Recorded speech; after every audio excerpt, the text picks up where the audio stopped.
السلام علیکم ورحمۃ اللہ وبرکاتہ۔ بسم اللہ الرحمن الرحیم۔ الحمد للہ نحمده ونستعینه ونستغفره ونؤمن به ونتوکل علیہ ونعوذ باللہ من شرور انفسنا ومن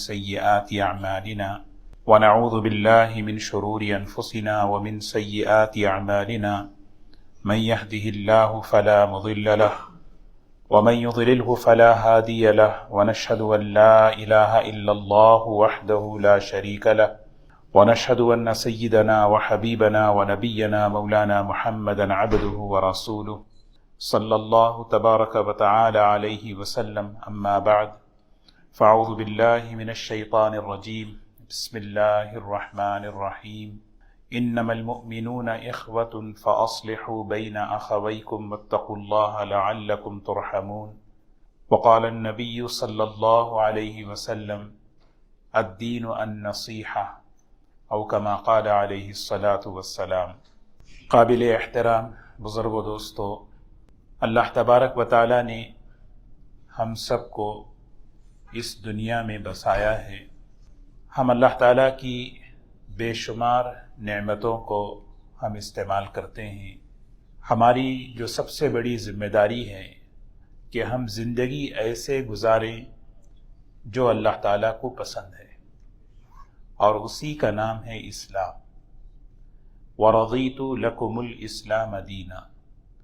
اللہ تعالیٰ فرماتے ہیں مجھے جو زندگی پسند ہے، چاہے انفرادی زندگی ہو یا ہماری آپس کی معاشرتی زندگی ہو، وہ اسلام ہے، اور اس کو عملی طور پر، پریکٹیکل طور پر سکھایا نبی کریم صلی اللہ علیہ وسلم نے۔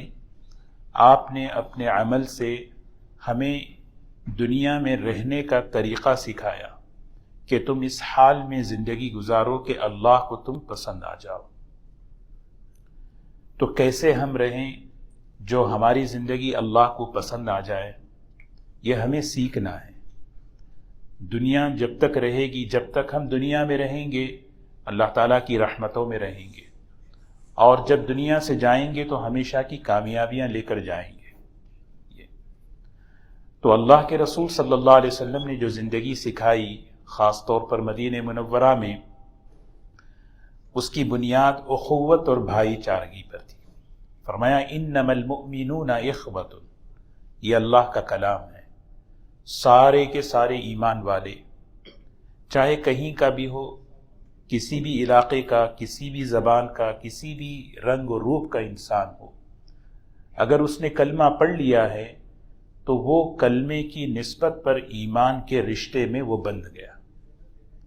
اخوۃ، آپس میں بھائی بھائی ہیں۔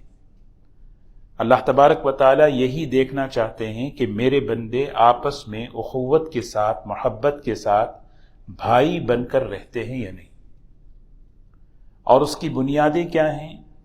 ایک بنیاد حدیث پاک میں رسول اللہ صلی اللہ علیہ وسلم نے فرمائی، اور جو اس کی تربیت فرمائی، اور اس پر آپ نے صحابہ سے بیعت لی، اقرار لیا، وہ ہے ہر مسلمان دوسرے مسلمان کا، دوسرے انسان کا، دوسری مخلوق کا بھلا چاہے، جس کو عربی زبان میں، قرآن پاک کی زبان میں النصیحہ کہتے ہیں۔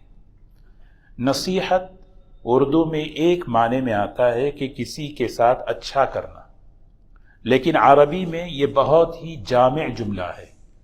اللہ کے رسول صلی اللہ علیہ وسلم کی بعض ایسی احادیث ہیں جو جوامع الکلم کہتے ہیں۔ جوامع الکلم، بات بہت مختصر لیکن معنی مفہوم بہت ہی وسیع ہے، بہت گہرا ہے۔ تو اس میں ایک جملہ ہے الدین النصیحہ، جیسے الفلاح، فلاح کامیابی کو کہتے ہیں۔ عربی میں اگر کسی سے پوچھے فلاح کسے کہتے ہیں، کامیابی، لیکن صرف کامیابی کا نام نہیں۔ اب اس کی تشریح بیان کی کہ فلاح العز لیس بعدہ ذل، ایسی عزت کسی کو ملے کہ اس کے بعد ذلت نہ ہو، ایسی کامیابی کسی کو ملے جس کے بعد کوئی ناکامی کا تصور نہ ہو، ایسی سعادت اگر کسی کو مل جائے جس کے بعد کوئی بدبختی، کوئی شقاوت نہ ہو، اس کو کہتے ہیں سعادت، فلاح۔ تو اسی طرح نصیحہ، النصیحہ کہتے ہیں بھلا چاہنا۔ ہر انسان کے دل کے اندر یہ خوبی، یہ صفت پیدا ہو جائے، میں ہر ایک کا بھلا چاہنے والا بن جاؤں۔ اللہ کے رسول صلی اللہ علیہ وسلم نے مدینہ منورہ کے اندر جو ماحول، جو معاشرہ آپ نے قائم فرمایا، وہاں یہ تربیت آپ نے فرمائی ایک ایک کے رہنے والے کی، کہ تمہارے دل میں یہ جذبہ ہو، اور یہ جذبہ یہ صرف اس زمانے کی ضرورت نہیں بلکہ ہر زمانے کی ضرورت ہے، اور آج کی بھی سب سے بڑی ضرورت ہے کہ مسلمان جہاں بھی رہیں اس جذبے کو لے کر رہیں کہ میں ہر ایک کا بھلا چاہوں، ہر ایک کا خیر کا طالب رہوں۔ النصیحہ، یہ عمل اللہ کو بہت پسند ہے۔ مشہور واقعہ ہے قرآن پاک کا، آپ حضرات نے سنا ہے۔ اس صفت کی کتنی اہمیت دیکھیں کہ جب سیدنا سلیمان علیہ السلام اپنی قوم کو لے کر نکلے ہیں اللہ تعالیٰ سے بارش طلب کرنے کے لیے، اور قرآن پاک میں اس واقعے کو اللہ نے ذکر فرمایا، حَتَّى إِذَا أَتَوْا عَلَى وَادِ النَّمْلِ قَالَتْ نَمْلَةٌ يَا أَيُّهَا النَّمْلُ ادْخُلُوا مَسَاكِنَكُمْ لَا يَحْطِمَنَّكُمْ سُلَيْمَانُ وَجُنُودُهُ وَهُمْ لَا يَشْعُرُونَ۔ سیدنا سلیمان علیہ السلام جب وہاں سے نکلے اپنے پوری لشکر کے ساتھ، ایک وادی نملہ میں پہنچے۔ نملہ چونٹی کو کہتے ہیں۔ ایک ایسی جگہ پہنچے جہاں چونٹیاں ہی چونٹیاں تھیں، اور حضرت سلیمان علیہ السلام کو اللہ نے یہ نعمت عطا فرمائی تھی، اور انہوں نے دعا بھی مانگی تھی، رب هب لی ملکا لا ينبغی لأحد من بعدی، اے اللہ مجھے ایسی بادشاہت عطا فرما کہ میرے بعد ایسی بادشاہت کسی کو نہ ملے، اور مجھے علمنا منطق الطیر، چونٹیوں کی اور مخلوق کی اور جانوروں کی زبان مجھے بولی سکھا دے۔ سیدنا سلیمان علیہ السلام نے دیکھا یہ چونٹیاں اپنے آگے کا پیر اٹھا کر اللہ تعالیٰ سے دعا مانگ رہی ہیں کہ اے اللہ ہم بھی تیری مخلوق ہیں، اس وقت بارش کی، پانی کی ضرورت ہے، اے اللہ تو بارش برسا دے۔ سیدنا سلیمان علیہ السلام اپنے لشکر سے کہنے لگے کہ اللہ نے سن لی ہے، اب یہاں سے واپس چلو۔ جب حضرت سلیمان علیہ السلام کا لشکر آ رہا تھا تو اس موقع پر چونٹیوں کی جو سردار ہے اس نے کہا اپنے سارے لشکر سے، یا ایھا النمل ادخلوا مساکنکم، اپنے اپنے بلوں میں چلے جاؤ فوراً، لا یحطمنکم سلیمان وجنودہ وہم لا یشعرون، کہیں بے شعوری کی حالت میں، نہ انجانے میں کہیں سلیمان علیہ السلام اور ان کا لشکر تمہیں پاؤں کے نیچے رون نہ دے، تم ان کے پاؤں کے نیچے نہ آ جاؤ۔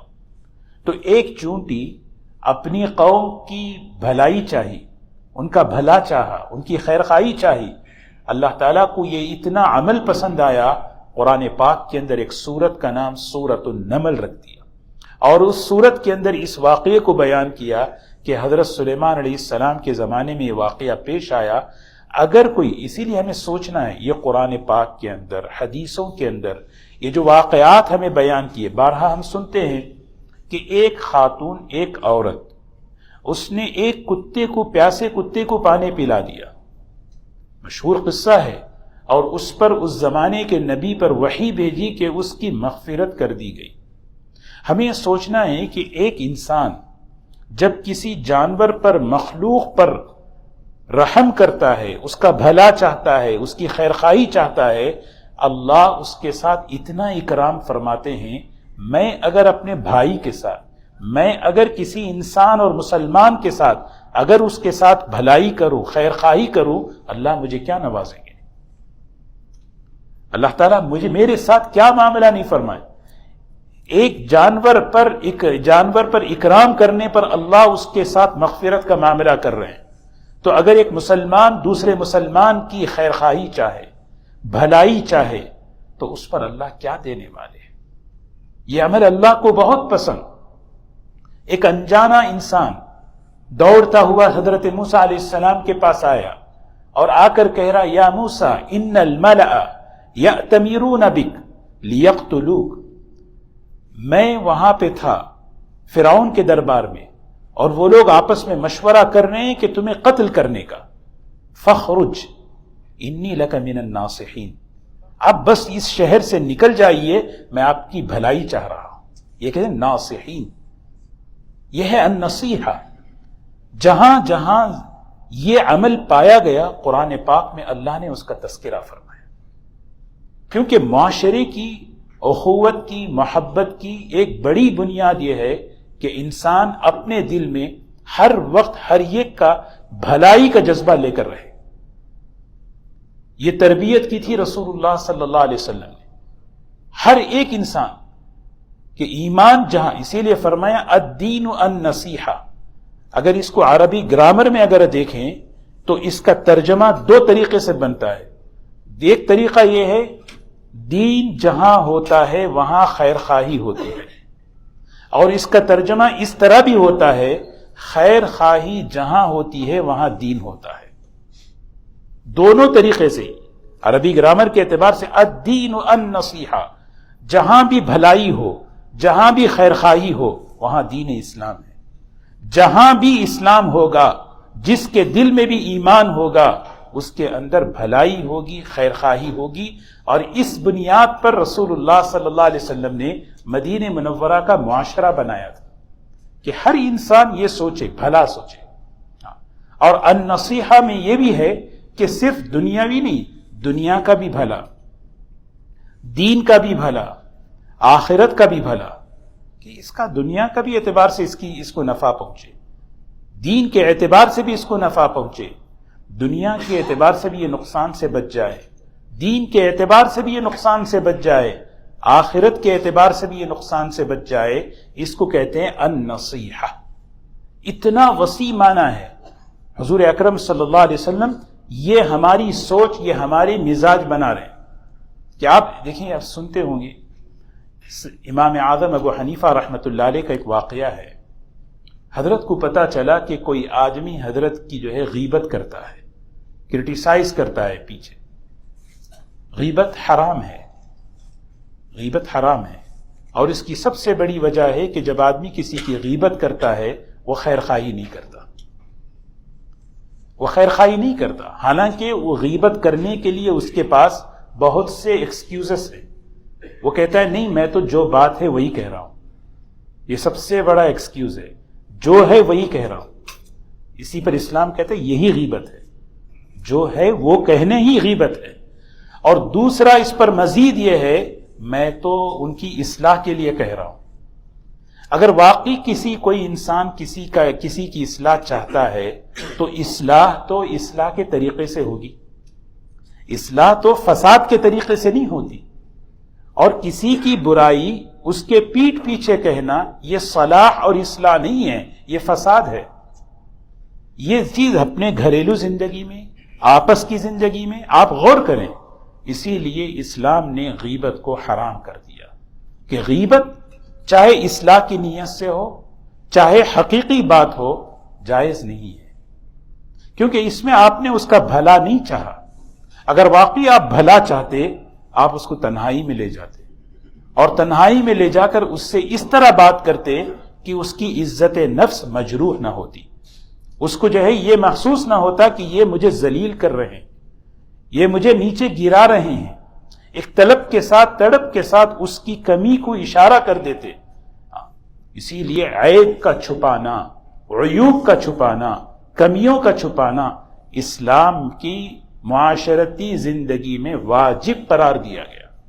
وتر کی نماز جیسے واجب ہے، وتر کی نماز جیسے واجب ہے، معاشرتی دین کے اندر یہ عیب کا چھپانا اسی طرح واجب ہے. عیب میں کیا ہوتا ہے؟ عیب میں بھلائی نہیں چاہی جاتی. سیدنا عمر رضی اللہ تعالی عنہ کے زمانے کا مشہور واقعہ ہے. حضرت بیٹھے ہیں، مجلس لگی ہوئی ہے، اچانک مجلس میں وضو کسی کا ٹوٹا، بدبو محسوس ہوئی.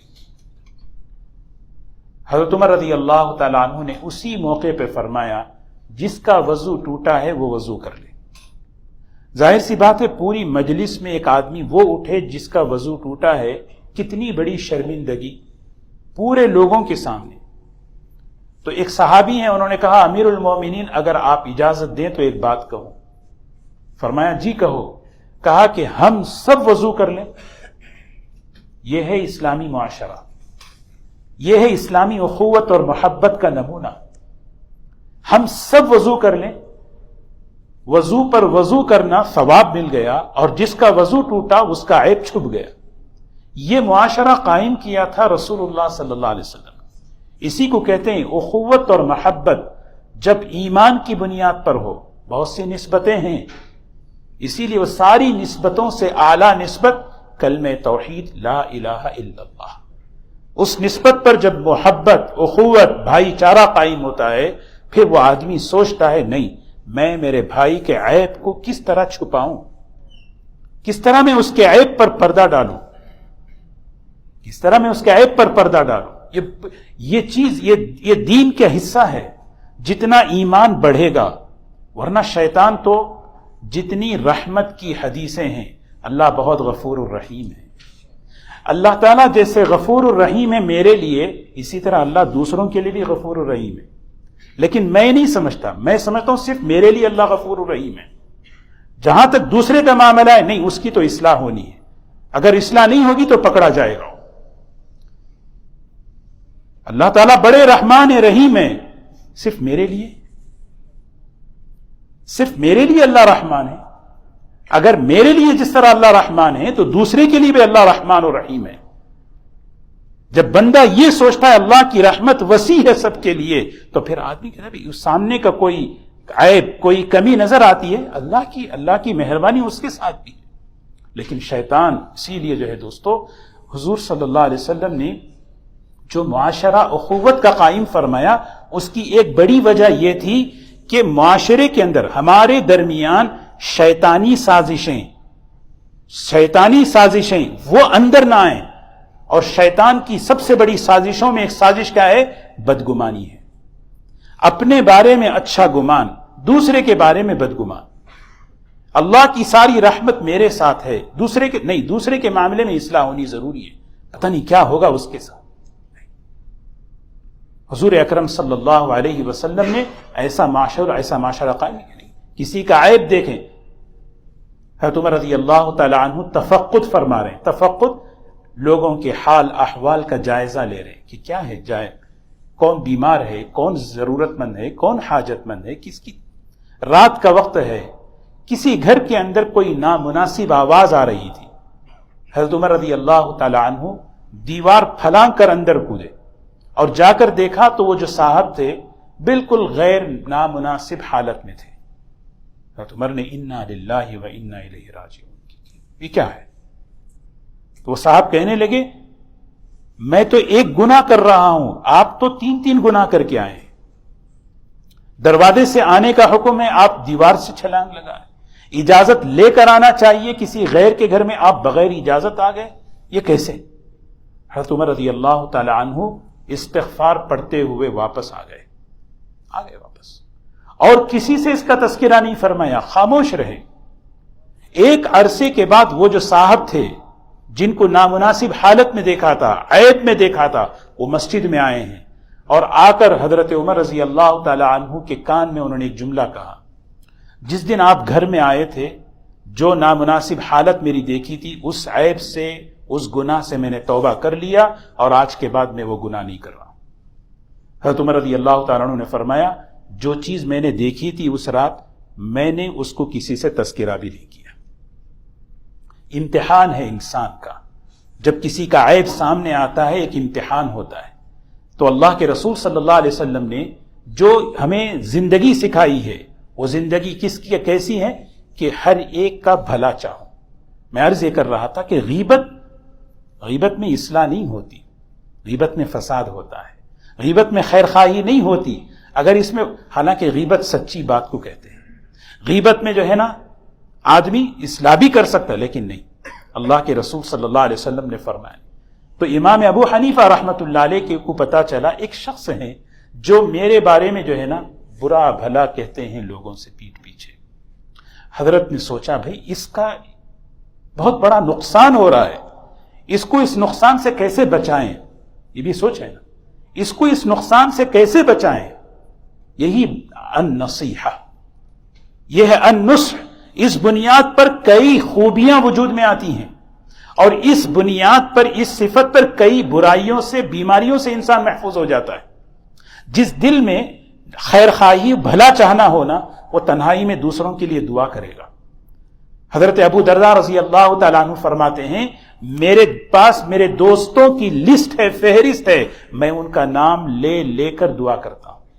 جسے گزشتہ جمعہ میں نے آپ کی خدمت میں عرض کیا، دو خوبیاں ہیں، ایک دل صاف رکھنا اور دوسرا اپنے بھائیوں کے لیے غائبانہ دعا کرنا، جس کو حدیث میں فرمایا اسرع، اسرع کہتے ہیں دعاؤں کی قبولیت کی جو رفتار ہے، اس میں سب سے تیز رفتار جو دعا ہے وہ دعا ہے جو کوئی مسلمان اپنے مسلمان کے لیے غائبانہ دعا کرے۔ اسی لیے ترمذی شریف کی روایت ہے، رسول اللہ صلی اللہ علیہ وسلم نے فرمایا وَيَنْصَحُ لَهُ إِذَا غَابَ وَإِذَا شَهِدَ۔ کیا بہترین جملہ دیکھیں، وَيَنْصَحُ، ایک مسلمان کی خیر خواہی، بھلائی چاہتا ہے، اذا غاب و شہیدہ، شہیدہ کے معنی ہیں سامنے ہوں، میں آپ کا بھلا چاہتا ہوں، میں آپ سے محبت کرتا ہوں، میں آپ کے بارے میں سوچتا ہوں، اچھا آپ کو نقصان ہو گیا، یاد یہ مزاج تو ہوتا ہے، لیکن سب سے بڑی چیز وَإِذَا غَابَ، مسلمان کے پیٹھ پیچھے، اس کی غیبوبت میں، اس کی غیر موجودگی میں میری زبان سے کیا جملہ نکل رہا ہے، اس کی غیر موجودگی میں اس کے غائبانہ کوئی اور جملہ نکل رہا ہے، سامنے بھلائی کا جملہ نکل رہا ہے۔ اسلام میں اس کو تملق کہا، تملق کہتے ہیں چاپلوسی کو، پیٹھ پیچھے کچھ اور بات ہو رہی ہے، سامنے جو ہے نا خیر خواہی کی بات ہو رہی ہے، یہ جو ہے نا تملق ہے، یہ حرام ہے، کیونکہ اللہ تعالیٰ دیکھ رہے ہیں یقولون بافواہہم ما لیس فی قلوبہم، زبان سے جو آپ کہتے ہیں وہ دل میں نہیں ہے۔ اللہ تعالیٰ ہماری حفاظت فرمائے۔ تو حضرت امام ابو حنیفہ رحمۃ اللہ علیہ، انہوں نے سوچا کہ یہ آدمی تو بہت نقصان کر رہا ہے اپنا، اس کو کیسے روکیں اس کو۔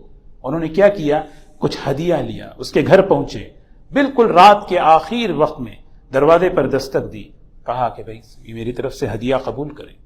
کہا حضرت آپ مجھے ہدیہ؟ جی آپ میرے محسن ہیں۔ نہیں میں آپ کو تو کرٹیسائز کرتا ہوں، آپ کے بارے میں برا کہتا ہوں، میں آپ کا محسن نہیں ہوں۔ یہی تو احسان کر رہے ہیں آپ، یہی تو احسان کہ آپ میری پیٹھ پیچھے جو باتیں کر رہے ہیں، اس کی وجہ سے آپ کی جو مقبول عبادتیں ہیں وہ میرے نام اعمال میں آ رہی ہیں۔ آپ کی نماز کا ثواب، آپ کی تلاوت کا ثواب، آپ کے صدقے کا ثواب، یہ سارا ثواب تو مجھے مل رہا ہے، اور یہ حدیث میں ہے۔ اچھا ایسا ہے؟ جی ایسی ہی بات ہے، اگر آپ اس سلسلے کو جاری رکھیں گے تو ہدیے کا سلسلہ بھی جاری رہے گا۔ تو آدمی فوراً جاگ گیا، نہیں یہ تو بہت نقصان کی بات ہے۔ کہا حضرت توبہ کرتا ہوں، کہنے لگے اگر کوئی بات واقعی میرے اندر کمی ہے آپ مجھے بتائیں۔ آپ مجھے، اسی لیے حضور صلی اللہ علیہ وسلم نے مثال دی، المؤمن مراۃ المؤمن، ایک مومن دوسرے مومن کا آئینہ ہے۔ جب میں آئینے میں کھڑا ہوتا ہوں، آئینہ صرف مجھے کہتا ہے کہ آپ کے چہرے پر، آپ کے عمامے پر، آپ کی داڑھی پر، آپ کی ٹوپی پر یہ لگا ہوا ہے۔ وہ کسی اور کو نہیں کہتا کہ آگے فلاں صاحب کھڑے تھے، ان کے پاس یہ ہے۔ یہ ایک حدیث میں آپ نے اس اخوت کی بنیاد کو سمجھایا۔ ایک مسلمان دوسرے مسلمان کا آئینہ ہے، آئینے کی طرح بنو۔ آئینہ کیا ہوتا ہے؟ صرف اگر کوئی چیز واقعی نظر آئے اسی سے کہو، اسی سے کہو۔ کسی اور سے جس طرح آئینہ نہیں بیان کرتا، ایک مومن بھی دوسرے کے بارے میں بیان نہیں کرتا۔ اللہ تعالی ہم سب کی حفاظت فرمائے۔ تو نبی کریم صلی اللہ علیہ وسلم نے ایک مختصر سے جملے میں آپ نے فرمایا الدین النصیحہ، اور اس پر آپ نے صحابہ سے بیعت لی، اقرار لیا۔ حضرت جریر رضی اللہ تعالی عنہ، امام بخاری رحمۃ اللہ علیہ یہ حدیث نقل فرماتے ہیں، یہ بالکل آخری زمانے میں اسلام میں داخل ہوئے۔ فرماتے ہیں جب میں رسول اللہ صلی اللہ علیہ وسلم کی خدمت میں پہنچا، آپ نے میرا ہاتھ پکڑ کر کہا کہ جریر کہو، اقرار کرو، بایعت رسول اللہ صلی اللہ علیہ وسلم علی اقام الصلاۃ و ایتاء الزکاۃ۔ پھر آپ نے فرمایا النصح لکل مسلم، میں نماز قائم کروں گا، میں زکوٰۃ ادا کروں گا، اور یہ طے کرو کہ میں ہر ایک کا بھلا چاہوں گا، یہ بھلا چاہوں گا۔ النصح لکل مسلم، زبان سے نہیں، النصح عملی طور پر بھلائی چاہنا، پریکٹیکل طور پر بھلائی چاہنا، یہ معاشرے کے اندر زندہ ہو کہ میں کسی کی عملی طور پر، جب عملی طور پر ہو، سامنے ہو، غائب غیر موجودگی میں ہو، ہر وقت دین کے اعتبار سے ہو، دنیا کے اعتبار سے ہو، آخرت کے اعتبار، ہر اعتبار سے آدمی مجھے بھلائی چاہنا ہے، مجھے خیر خواہی چاہنا ہے. اور یہ صحابہ اکرام اللہ تعالیٰ اتنے یقین کے ساتھ اور اس نیت کے ساتھ وہ سنا کرتے تھے کہ میں اس کو اپنے عمل میں لانا ہے، کیونکہ چیز یہ ایک عمل ہے. ایک جمعہ میں ایک بات میں اگر اس کو اپنی عملی زندگی میں لاؤں، اس سے میری اصلاح ہوتی ہے، اس سے میری ترقی ہوتی ہے دینی اعتبار سے، میں اللہ کا محبوب نیک بندہ بنتا ہوں. صحابہ حضرت جریر رضی اللہ عنہ فرماتے ہیں اتنی خیر خواہی، ایک واقعہ حدیث کی کتابوں میں ہے، بازار گئے گھوڑا خریدنے کے لیے، اس زمانے کی سواری تھی، ایک آدمی مجبور ہو کر حالات میں آ کر گھوڑا 300 درہم میں بیچ رہا تھا. لیکن حضرت جریر شہزادے تھے، یمن کے رہنے والے، گھوڑوں کی نسل کو پہچانتے تھے. جس گھوڑے کو بیچ رہا تھا وہ آدمی کہنے لگے یہ گھوڑا جو ہے 300 کا نہیں ہے، اس کی قیمت بڑھاؤ. بڑھاتے 800 درہم میں خرید کر لائے. ان کے ساتھ جو صاحب تھے انہوں نے کہا 300 میں لے لیتے، 800 میں؟